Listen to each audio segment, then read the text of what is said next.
kapag ang isang kagamitan, brand o item ay talaga namang maganda, quality, at kaplex-plex, pineplex natin yan dito sa ating YouTube channel. J. Michael nga po pala para sa ating unboxing at welcome po sa ating video. At today, mag-unboxing tayo ng isa sa pinaka-paborito kong brand simula nung mag-motor ako. At ganun din, nag-umpisa akong mag-motovlog. So, wag na natin patagalin guys. Ito yung Louis Vuitton ng motorcycle community. Walang iba kundi ang Crega. Ayan. So, ito yung Crega. Actually, hindi lang itong belt bag na ito ang ating papakita dito sa ating channel, kundi yung buong collection natin ng mga Crega luggage. So, yun. Umpisahan muna natin sa pinakamaliit hanggang sa pinakamalaki. Sa lalagyan ng cellphone, harness, and then backpack at ganoon din sa ating motorcycle luggage. So, umpisahan natin guys, nandito sa aking likuran. Ito yung harness pocket. Ayan. So, ito yung unang version o unang lumabas. At meron siyang 10 years warranty. 10 years warranty, grabe. Ayan. So, gilid muna natin ito. So, ito, meron siyang velcro at pwede mo siyang ilagay sa belt mo or sa bag or sa motor. Ayan, pwede yan handlebar. So, pwede kang maglagay ng tools dito at cellphone at kung ano-ano pa. So, meron siyang palaman. Tabi natin dito. Ayan. So, maliit siya guys. Hindi kakasya yung cellphone na iPhone 11, 12, 13, 14, 15. So, hindi siya kakasya dito. So, ito yung Crega harness pocket. Ayan. Ayan. So, punta tayo sa pangalawang collection natin. Ito yung upgraded version harness pocket XL. Ayan. So, mas malaki na to. Kasyang-kasya dito ang iPhone 11 hanggang iPhone 15.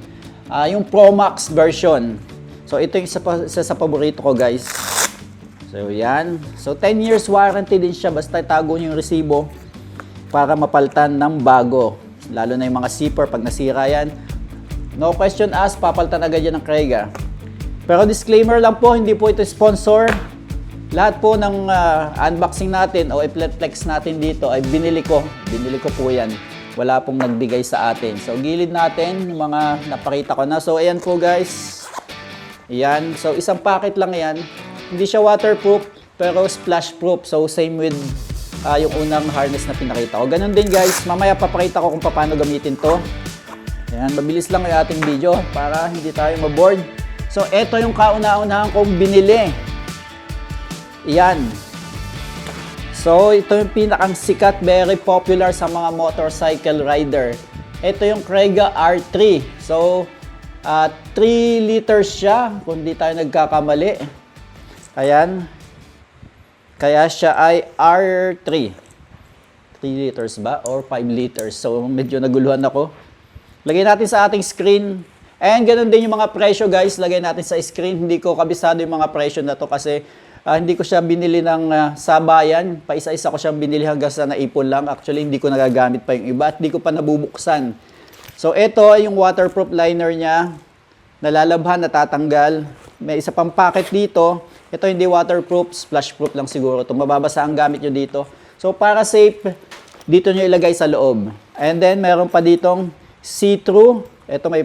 Ayan, para mas madaling makita yung gamit. May zipper din siya. So, 3 packet, 1, 2, 3. Ayan, maganda dito guys. Ito yung kanyang hinihigpitan. So, ayan, titanium to. Ito yung very comfort. Yung likod nito, very grippy. Actually, ito yung old model. Kasi rubber pa to. Yung mga sumunod, mesh na, kagaya nito. Ayan. So, mesh na siya. Press ko na siyang gamitin. So, ito yung R3. At balik muna natin. So, mayroon siyang, ayan, yung madaling tanggalin na lock. Ganyan. So, gilid muna natin ulit dito. Katabi ng ating salamin. So, ito yung Crega R8. Ayan. So, mas malaki to guys. Ang waterproof dito, ito lamang. Itong nasa side. So, Meron din siyang tatlong packet. Isa dito, hindi waterproof to. Splashproof siguro or weatherproof lang. Pero hindi waterproof. Ito yung 100% waterproof yung nasa loob. Kaya kung may importante kayong gamit, cellphone na hindi waterproof, wallet, mga documents dito nyo ilagay sa puting ito. So ito natatanggal to para pwede nyong labhan. Ayan, velcro lang yan siya guys. Pwede nyong tanggalin to. So maganda nito kaya kulay puti siya para mas madali nyo makita yung gamit nyo sa loob. Yun yung purpose kaya kung bakit puti. So ganun din, meron din siya dito. Ayan. So sa pagsasara, ilulup nyo siya ng ganyan, at least dalawa. Ayan, and then lock nyo na. So yun, ito yung waterproof. Actually, ginamit ko na to sa Philippine Loop. And then, ito yung isa guys. Yan. Ito, hindi ito waterproof. So, splashproof. Ayan. So, mayroon din packet dito. May velcro ditong packet. At saka meron dito sa loob. Ayan guys. Kung nakikita, meron pa dito isang yung see-through na plastic. May packet pa rin siya. And 1, 2, 3, 4. So, 4 packets. At hindi lang yon. There's more. So, meron pang lalagyan ng tools ito. So, built-in na siya kasama dito. So, ito yung Craiga Tool Roll. So, nabibili to separately. Pero kung bibili ka ng ganitong Craiga R8, kasama na siya. Meron na siyang package, makikita mo sa loob. So, ito yung Craiga Tool Roll. So, pakita ko sa inyo. Yung isang Craiga Tool Roll natin, ang itsura pag may mga tools na. So, sarado muna natin to. So, na-mention ko kanina, ginamit ko sa Philippine Loop. Actually, hindi ito mismo yon. So, nung time na bumili ako nitong R8, ito, hindi ko pa natatanggal. Actually, hindi ko ito nagagamit. Is pinahiram tayo ng Ride Manila. Ayan, shout out sa Ride Manila. Pinahiram tayo kasi wala silang stock. Meron silang mga stock doon, mga medyo may konting damage. Konting-konti lang, halos di mo mapansin. So, pinagamit sa akin yun. Sabi nila, kapag dumating yung bagong stock, ibibigay sa atin yung bagong stock. Kaya ayun, nagamit natin ang libre sa buong Philippine Loop. Actually, Visayas Mindanao natin ginamit yon. At ito na nga yung R8. So, gilid natin dito. Sana nakikita nyo sa ating screen. At ito yung sinasabi kong pag may laman na yung toll roll. Medyo, ayan, matambok na siya ng konti. Kasi, meron na siyang tools. Ito yung gamit kong tools. Actually, nag-prepare tayo para sa Philippine Loop. Meron tayo ng preparation. At pinakita ko din yung mga laman ng tools. Ito yan, guys. Ayan. So, ganyan siya. Basic tools. Yung mga kompletong gamit para sa motor mo. Meron din ditong bulsa. Ito. So, marami tayong gamit dito. Hindi ko na isa-isayin yung gamit dahil hahaba yung video natin. Pinakita ko lang kung itsura kapag may tools na nakalagay. Ayan. So, ganun din siya. Halos parehas lang siya, guys. Ha? Ayan. So, nagkaroon tayo ng dalawang toll roll. Toll roll. Ayan. So, balik muna natin. Strap natin siya. So, I love Craiga. Ang ganda ng materials. Abrasion proof siya. Maganda yung quality. Made in UK. Kaya, medyo expensive siya. At hindi lang yun, guys. Pati wallet. Ayan, may wallet tayo. Craiga din. Ayan. Yung ating wallet. So, ang ganda nito. Ang dami ditong pwedeng ilagay. Ang daming bulsa. So, eto guys, yung passport. Ayan. So, maganda nito. Kasya ito dito sa stash wallet or stash. Craiga stash. Ayan. So, meron siya dito nalagyan ng belt. Sinturon. Pwede mo ipasok dito. Nakaganyan siya dito. So, ayan. Gustong gusto ko to. Very recommended. Ang tagal din masira. So, may bagong version nito. Updated version. Wala na tong reflector na to. So, pure black na lang siya. So, ito naging limited na lang to. Sana may makita pa tayo. No? Kasi bibili pa tayo. Ayan. Ito guys. Kinuha ko na din yung phone ko. Ito yung lumang iPhone 11 Pro Max ko. Kasyang-kasya siya dito. Ayan. Oh, ha? Diba? Kasyang-kasya siya. So, ito ay nilalagay ko dito guys para mabilisan lang makita nyo. Ano? Dito ko siya nilalagay sa side na to. Velcro dito. Ayan, and then pasok din natin itong isa.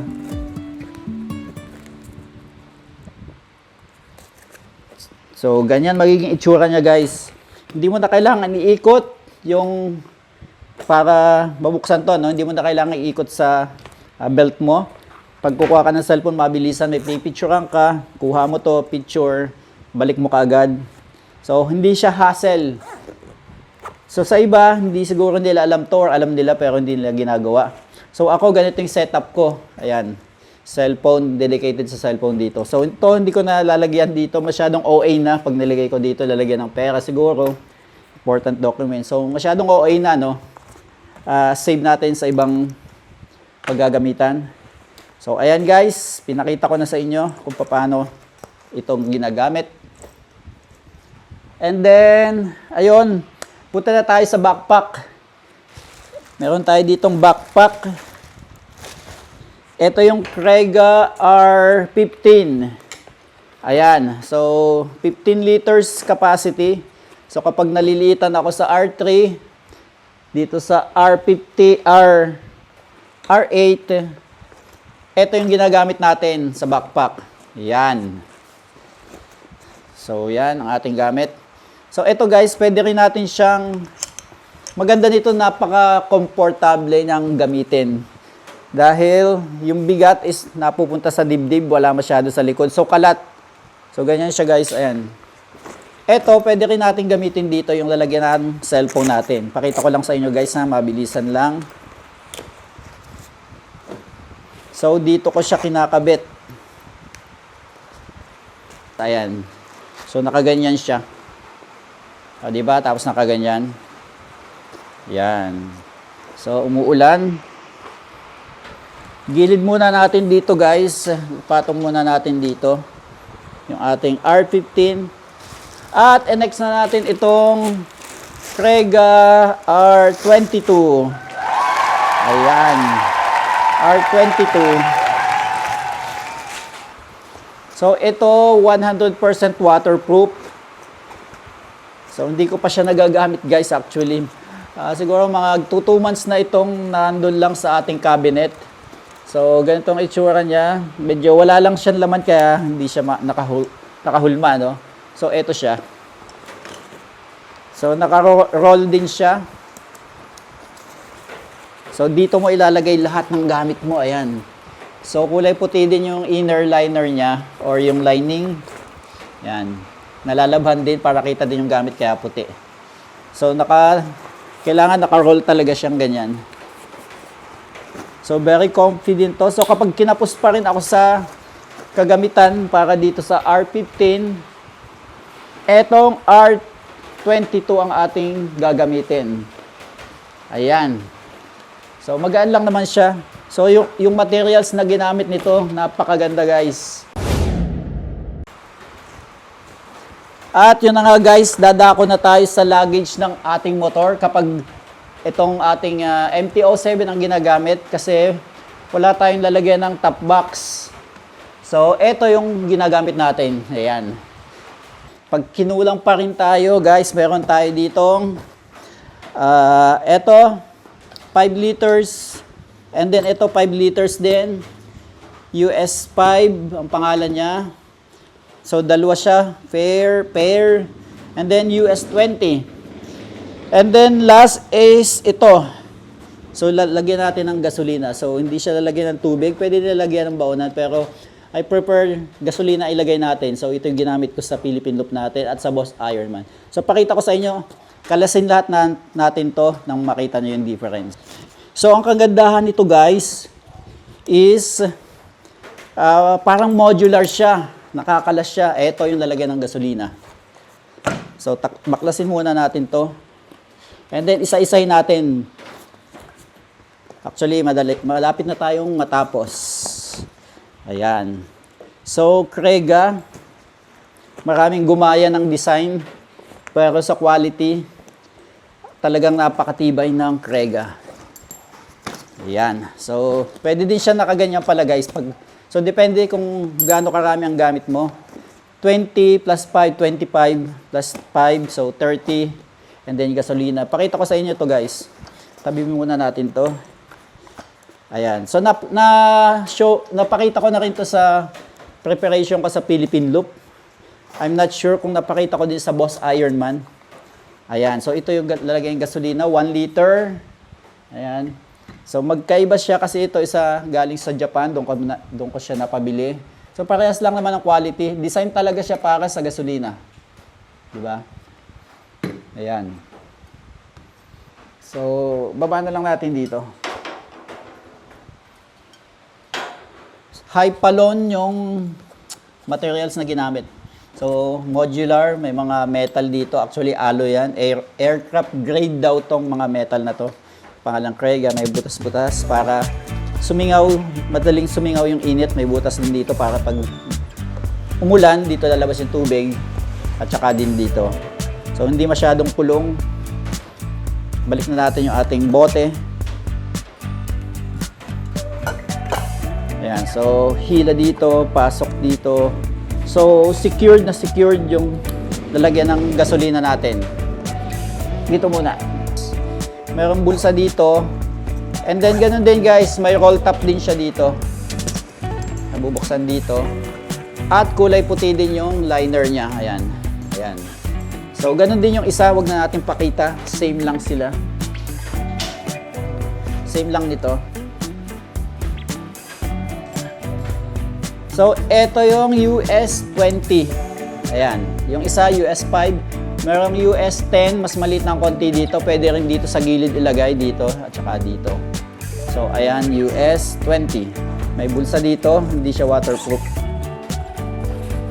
Splash proof. Mababasa pa din later on kapag malakas na malakas ang ulan. And then, kung may basahan ka, pwede mong ilagay dito. Sa likod, may zipper din dito. Kung may basa kang damit, kakasya siya dito. At ang maganda nito, medyo rubberized siya, no? So, kumakapit sa upuan ng motor. So, kahit anong motor, pwede to. Lalo na yung mga adventure. Kahit naked bike, kahit sports bike, pwede to. So, meron din dito roll. Ayan. So, kulay puti din siya, guys. Ayan. So, may laman siya para makita nyo lang yung hugis. Nilagyan ko siya ng kumot. Tuwalya. So, pakita ko guys, balik ko lang to.